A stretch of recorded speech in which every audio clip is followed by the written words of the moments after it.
मनुष्य एक झूठ तो बोलता ही है, हर मानव एक झूठ बोलेगा ही। तो वो झूठ क्या है? वो झूठ यह है कि मैं तुम्हारे बगैर रह नहीं सकता। यह झूठ हर एक मानव बोलता है और रहता सब कोई है।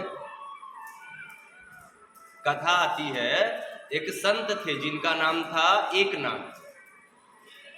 वे योग के महान्य गुरु थे। उनका एक शिष्य था, वह प्रतिदिन उनके पास जाता और सेवा करता, योग अभ्यास करता। ऐसे करते बहुत समय बीत गया और जो संत भगवान थे उनको उस शिष्य से लगाव हो गया, प्रेम हो गया।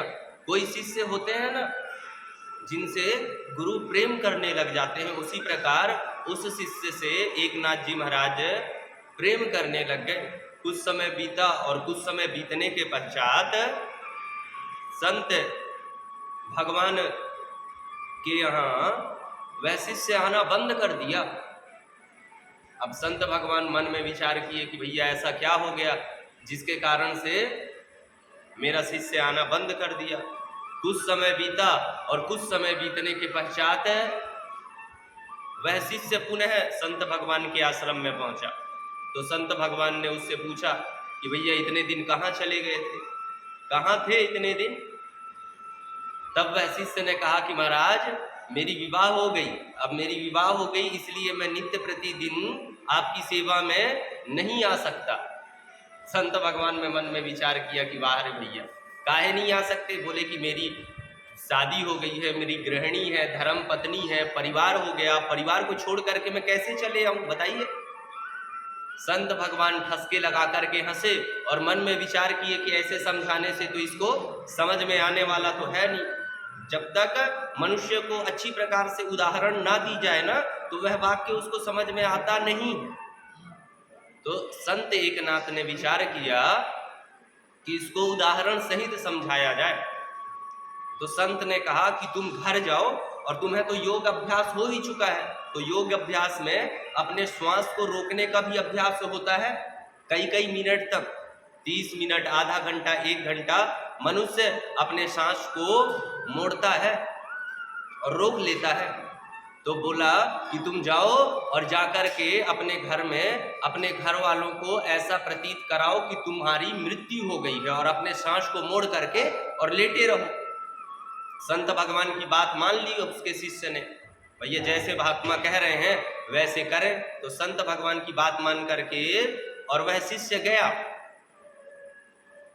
और जाकर के घर में अपने श्वास को मोड़ करके और रोक करके लेट गया। भैया घर वालों को लगा कि यह समाप्त हो गया, घर में हाहाकार मच गया, सब कोई रोने लगे, चिल्लाने लगे, विलाप करने लगे। उतने में ही वही संत भगवान एकनाथ वहां पर पहुंचे और जाकर के देखा क्या हो गया। पूछते पूछते गए, लोगों ने बताया कि आपकी शिष्य की मृत्यु हो गई। अब संत भगवान को तो पता है कि इसकी मृत्यु नहीं हुई है, यहाँ तो सब कुछ उन्हीं की लीला चल रही है। फिर भी संत भगवान गए और जाकर के सबको शांत कराए और शांत करा करके बोले कि भैया अब जो गया वो तो गया ही। तभी घर वाले विलाप करते रोते कहे कि हे महात्मा आप तो संत हैं, आप तो भगवान हैं, आप चाहें तो कुछ भी कर सकते हैं, आप कृपा करिए और कृपा करके मेरे पुत्र को जीवित करिए। इस प्रकार से उनकी माता उनके पिता विलाप कर रहे हैं। तो संत भगवान ने विचार करके कहा कि एक युक्ति है जिससे तुम्हारा पुत्र जीवित हो सकता है। सभी ने हाथ जोड़ करके कहा कि महाराज जल्दी बताओ, जल्दी बताओ। तो महाराज ने कहा कि भैया इसके बदले में किसी दूसरे प्राणी को मरना पड़ेगा, तब जाकर के यह जीवित होएगा, अन्यथा जीवित होने वाला नहीं है। जैसे ही मनुष्यों ने सुना और उनके घर परिवार वालों ने सुना कि इसके बदले में अपना प्राण देना पड़ेगा, वैसे ही सब शांत हो गए। अब किसी का ना रोना ना हंसना ना कुछ भी नहीं, सब कुछ बंद हो गया। हाँ भैया सब कोई शांत कि महाराज हमें ना बोल दे प्राण देने के लिए, है महाराज हमें ना बोल दे प्राण देने के लिए। तो सबसे पहले संत भगवान ने अपने शिष्य की जो गृहिणी थी उसे कहा कि तुम भैया तुम तो इसकी गृहिणी हो, तुम तो इसके बगैर रह ही नहीं सकती, क्या काम करोगी, क्या करोगी, है तो इसलिए तुम अपनी मृत्यु अपनी प्राण दे दो। तो उसकी गृहिणी हाथ जोड़ करके कहती है कि महाराज, मैं भली अच्छी खासी, मेरी छोटी सी बच्ची है, इसका देखभाल कौन करेगा? मैं प्राण दे दूंगा, मैं दे दूंगी प्राण, तो इसका देखभाल कौन करेगा? मुझे मत कहिए महाराज करके उसकी धर्म पत्नी पीछे हट गई।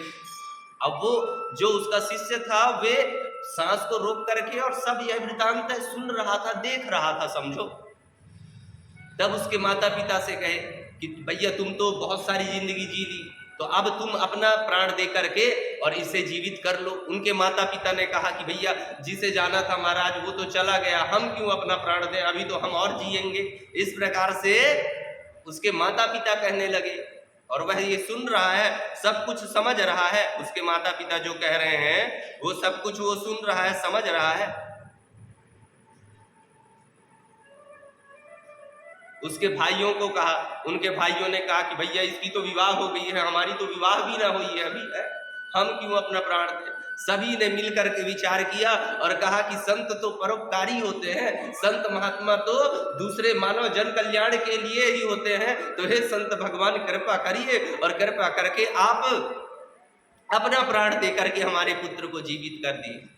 संत भगवान जोड़ लगा करके हंसे और अपने शिष्य को कहे कि बेटा अब उड़ जाओ, अब देख लो कि तुम किसके बगैर नहीं रह सकते, कि तुम्हारे बगैर कौन नहीं रह सकता, आकर के देख लो, समझ लो। और संत भगवान ने अपने शिष्य के पैर हाथ पकड़े